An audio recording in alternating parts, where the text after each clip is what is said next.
Russian jets, and they've lost some of them. They don't work as well. And so instead, they've built up a huge stockpile of missiles and drones.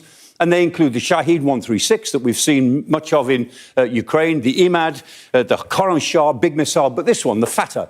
There's a whole family of Fatah missiles. They work. The most modern versions of them are thought to be hypersonic, which are really very difficult to defend against.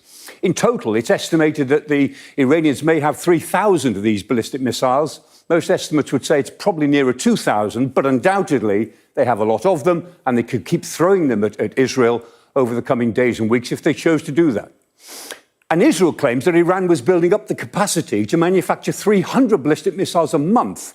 And that, with their ranges, would put Israel and hundreds of US bases in the crosshairs around the region. So if you look at a range map, undoubtedly, the Iranians have a big capacity building in terms of their ballistic missiles and their drones. Now, over the years, Israel has the most advanced defense system in the world, and it's built it up.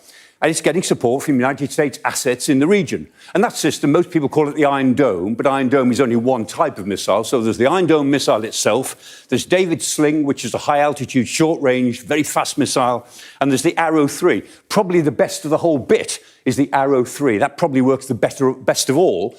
But between them, as well as with some Patriot missiles, they create this sense of a dome, a multi-layered dome that sits on top of their population centres that can cover the whole country, because it's a small country, and give them close to 100% protection. But of course, no system will ever give you 100% protection. Now, you can see here, action over Tel Aviv. A few missiles did get through, but the vast majority were intercepted. But no system is ever 100%, because any system can be overwhelmed with sheer numbers. And in that respect, we know that Iran does have the numbers. But in contrast, Iran's air defences are older, they're weaker, and they've been badly hurt by Israel already. Now, the IDF have actually looked at some of these systems. The S-300, an old Russian system, doesn't work that well these days, if you know where it is. The Korad 15 and the Tactical Hunter. They're okay, but they're quite old. And the IDF has released these images of them attacking Iranian surface-to-air missiles near Tehran.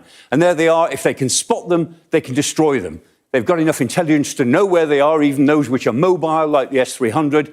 Once they've spotted them, then effectively they're dead if the Israelis decide to go for them. Finally, Israel has the one thing that they don't want Iran to have: nuclear weapons. The Jericho 2, which is a nuclear weapon-tipped missile.